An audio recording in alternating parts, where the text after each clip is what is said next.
There is a kind of exhaustion that sleep does not fix. It comes from being pulled in too many directions for too many years, from reaching for your phone before you have even fully returned to yourself in the morning, from trying to think while your mind has already been entered by noise, urgency, comparison, appetite, and unfinished emotion. From living so long in interruption that uninterrupted thought starts to feel unnatural. And the most dangerous part is this: after a while, you stop seeing it as a problem. You call it modern life. You call it personality. You call it stress. But what if the pressure you call normal is actually a form of captivity? What if your lack of focus is not a minor inconvenience, but evidence that your inner life is being ruled by things that never earned that power? Most people do not lose themselves all at once. They lose themselves in fragments. A few seconds handed over here, a little attention drained there. A moment of discomfort escaped instead of faced, a hard thought postponed, a meaningful task interrupted, a silence filled too quickly, a lonely feeling medicated with stimulation instead of understood. And then one day they look at their lives and wonder why their mind feels weak, why their discipline feels unreliable, why they cannot stay with one thing long enough to build depth, competence, or peace. The chains are subtle now. Fear does not always announce itself as fear. Sometimes it appears as caution, sometimes as "I'm just not ready yet." Comfort does not always look like laziness. Sometimes it looks like harmless relief. Distraction does not present itself as self-destruction. It comes dressed as a break, a scroll, a quick check, a reward, a small escape. People-pleasing calls itself kindness. Passivity calls itself patience. Emotional dependence calls itself love. And mental drift calls itself being human. But look more closely. How many decisions have been made for you by impulse? How much of your day is spent reacting rather than directing? How often do you tell yourself you are choosing, when in reality you are obeying the strongest mood in the room? That room is often your own mind. I have had to confront this in myself too. Recently, I kept returning to one hard realization: when attention becomes damaged, everything else begins slipping behind it. Not just productivity, character, stability, character, stability, prayer, conversation, reading, patience, the ability to endure boredom, the ability to think clearly under pressure, the ability to keep a promise to yourself when nobody is watching. I used to excuse distraction because everyone lives this way now, but normal does not mean harmless. A society can normalize what weakens it. A person can normalize what diminishes him. And a man can spend years adapting to a lower standard of mind without realizing he is becoming easier to control. This is where Stoicism enters like a blade, not to flatter you, not to soothe your excuses, not to tell you that your weakness is your identity. Stoicism cuts first. It separates what is happening from the story you tell about what is happening. It separates discomfort from danger. It separates habit from fate. Epictetus said that some things are in our control and others are not. That line is quoted so often that people stop hearing its violence. Because if what is in your control is your judgment, your choices, your effort, your inner posture, then much of what you call helplessness is actually neglected authority. And when Epictetus says that men are disturbed not by things, but by the views they take of them, he is not denying pain. He is exposing how quickly the mind becomes an accomplice to its own suffering. Marcus Aurelius was no sheltered philosopher. He wrote in the middle of war, disease, betrayal, responsibility, and yet he kept returning to the same principle. Your mind is not meant to be a public hallway. It is meant to be governed. Seneca was even sharper. We do not have a short life, he said. We waste much of it. It does not ask whether you feel like becoming disciplined. It asks what right your impulses have to rule you. It does not ask whether distraction is common. It asks whether it is worthy. It does not ask whether weakness is understandable. It asks whether you intend to continue protecting it. And that is where this changes. Because if attention is one of the highest forms of self-command, then sharpening focus is not merely a productivity goal, it is a moral act. It is a reclamation of territory. It is how a person stops being ruled from the outside in. There are 10 habits that make this possible. Not 10 tricks, not 10 hacks, 10 disciplines that make a mind harder to capture. The first chain to break is inside. Before your schedule collapses, your inner world has usually already been overrun. Your moods become commanders. Your thoughts become weather systems. Your resentments replay themselves in silence until they feel like truth. You start obeying feelings simply because they are present. This is one of the oldest forms of slavery. A man says he cannot focus, but often what he means is that he has never trained himself to remain where he is. He has trained himself to leave.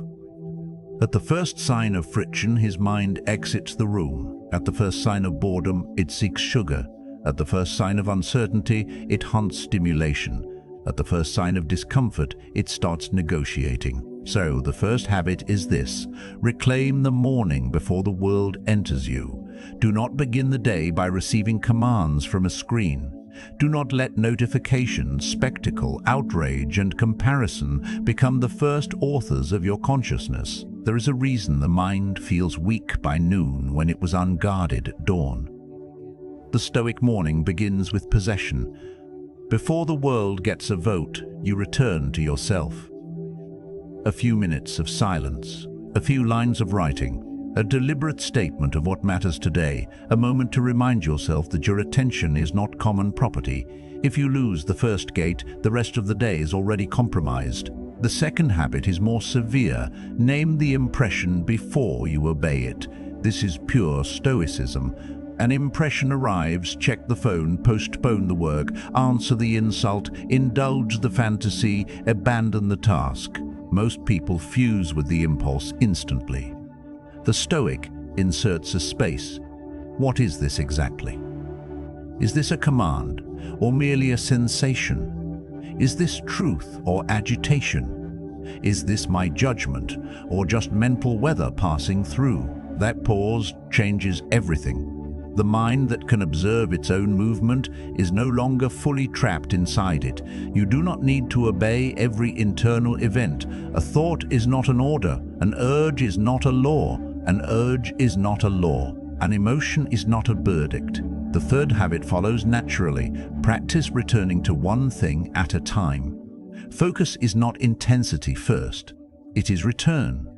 Return after drift. Return after temptation. Return after temptation. Return after temptation. Return after fantasy. Return after self-pity. People think concentration belongs to gifted minds. Often, it belongs to trained ones. Marcus Aurelius kept pulling himself back to the present duty, the present moment, the present action, not because his mind never wandered, but because he refused to grant wandering the final word. This is what many people miss. Mental strength is not proved in rare heroic moments. It is built in ordinary recoveries. Every time you notice drift and return without drama, you are strengthening command. And this matters because the deepest captivity is invisible. A person can still look functional while inwardly being ruled by mental noise. He can hold a job, answer messages, maintain conversation, even appear composed. But beneath that surface, he is scattered, porous, restless, unable to remain with himself without leakage. That is not freedom. That is dependency in a respectable outfit. The second chain is what rules your day. Because eventually, inward disorder becomes visible in how you spend time. A disordered mind produces a disordered schedule. Weak attention creates weak routine. Weak routine creates weak identity.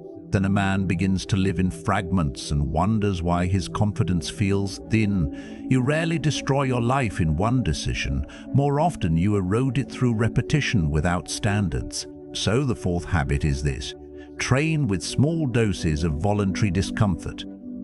Comfort is not peace. Very often, comfort is the thing that keeps you fragile. If your mind only works when conditions are pleasant, your mind does not work for you.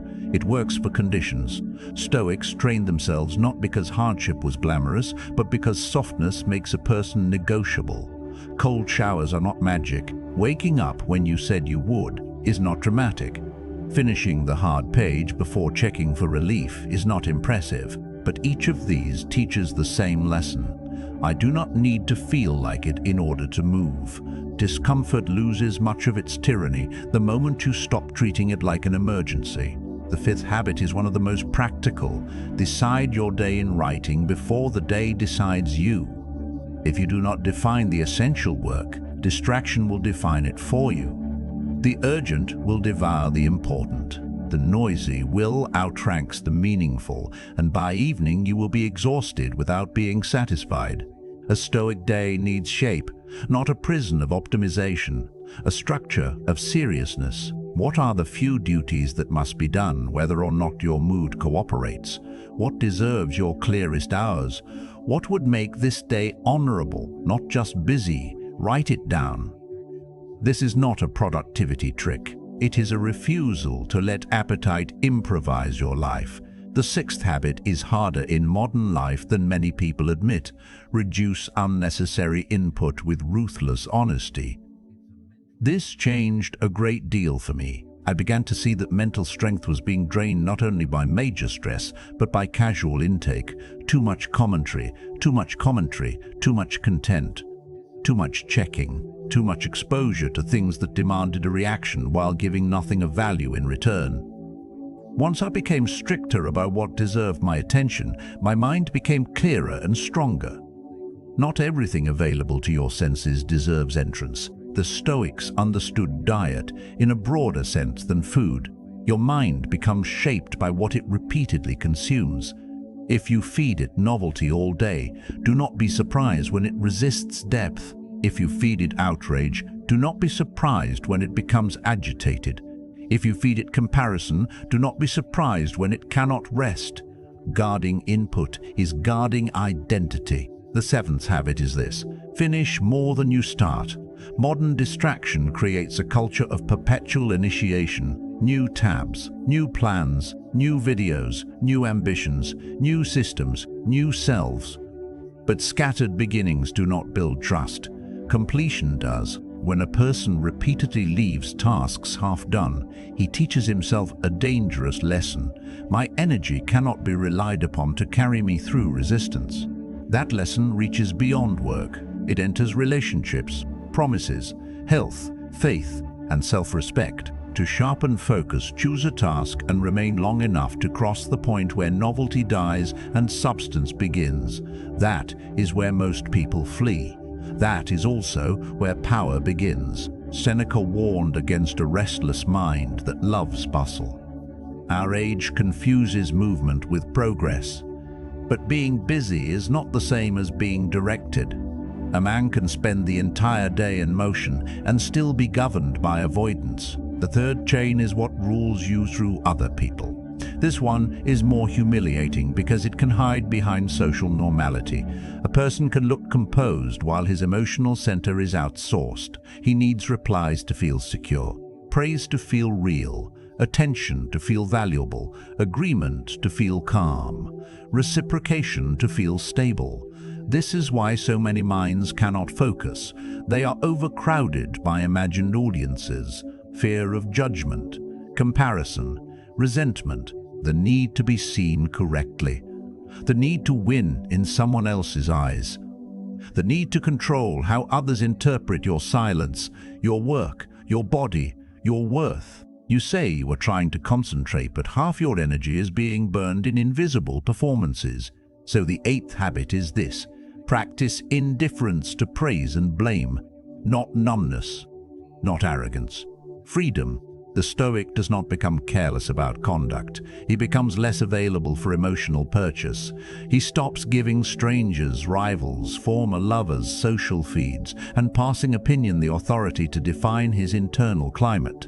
If someone misunderstands you, that is not always yours to fix. If someone withholds recognition, that is not proof of your insignificance. If someone rejects you, that does not make your path less necessary. The more your attention is tied to response, the less it belongs to purpose. And notice how expensive resentment is. Someone disappoints you, disrespects you, overlooks you, and then occupies your interior for hours, days, even years. They leave, but your mind continues serving them. That is too high a rent for any human being to collect from you. The ninth habit is one the Stoics treated almost like hygiene. Review yourself each night without self-deception. This is where the chains become visible, not in vague guilt, in exact observation. Where did my attention go today? What weakened me? What did I excuse? Where did I act beneath my own standard? Where did I keep command? This habit is not about self-hatred, it is about ending vagueness. A person stays weak partly because he stays general. I need to do better means almost nothing. But I broke my own mind into pieces for 6 hours and called it rest. That can change you. The moment this became real for me was not dramatic. It was ordinary. And that is why it mattered. I realized mental strength is not only revealed under pressure, it is built in what you let your mind feed on every single day. That was the turning point. I saw that my concentration was not being destroyed by one catastrophic event. It was being trained downward by permission, by small allowances, by impulses treated like instructions. And once you see that, something severe happens. You stop saying, "This is just how life is." You start saying, "This is what I have allowed." That is the moment the chain becomes visible, not melodrama. Clarity. You see the wasted hours differently. You see the fractured mornings differently. You see the emotional leakage differently. You see how often you have been making temporary comfort more sacred than long-term strength. You see how much self-respect has been forfeited in small private surrenders no one else could measure. And you see the cost. Not just lost output, lost sharpness, lost dignity, lost trust in your own mind, lost capacity for depth, lost years in a state of partial presence. That is painful to see. Good, because what remains hidden remains in command. Now the breaking begins. The 10th habit is the one that gives weight to all the others. Remember that your time is finite and act accordingly. This is not morbid, it is cleansing. Seneca's warning was simple. While we postpone, life speeds by. People speak of focus as if it were merely a performance tool. It is more than that. It is respect for mortality. To waste attention is to waste life in its smallest spendable units. When you remember that your days are not endless, you stop talking to yourself so cheaply. You stop bargaining with your lower impulses as if there will always be another clean beginning waiting for you. You stop treating distraction like a harmless pastime when it has become a philosophy of escape. So how do these 10 habits become liberation? First, break the chain in the mind, reclaim the morning, name impressions, return to one task. Remember death. These habits teach one principle. You do not have to believe everything that appears in consciousness, and you do not have to kneel to every internal disturbance. When anxiety arrives, observe it before decorating it. When the urge to escape appears, let it be seen without instantly feeding it. When your mind lunges for novelty, bring it back with firmness, not panic. Calm authority is stronger than emotional argument. A weak mind says, "This feeling is here, so I must follow it." A disciplined mind says, "This feeling is here, and I will decide what it means." Second, break the chain in the day. Train discomfort. Write your duties. Reduce input. Finish what you start. This is where focus stops being a mood and becomes architecture. You build a life that does not require constant inspiration to remain upright. You create friction against what weakens you and structure around what strengthens you. You understand that order in the room can support order in the mind, that repeated action matters more than dramatic intention, that the body and the calendar teach the mind what standards are real. A weak day is improvised by appetite. A strong day is shaped by principle before appetite gets its turn. Third, break the chain in your relationship to the world. Practice indifference to praise and blame. Review yourself nightly. Live as though character matters more than response.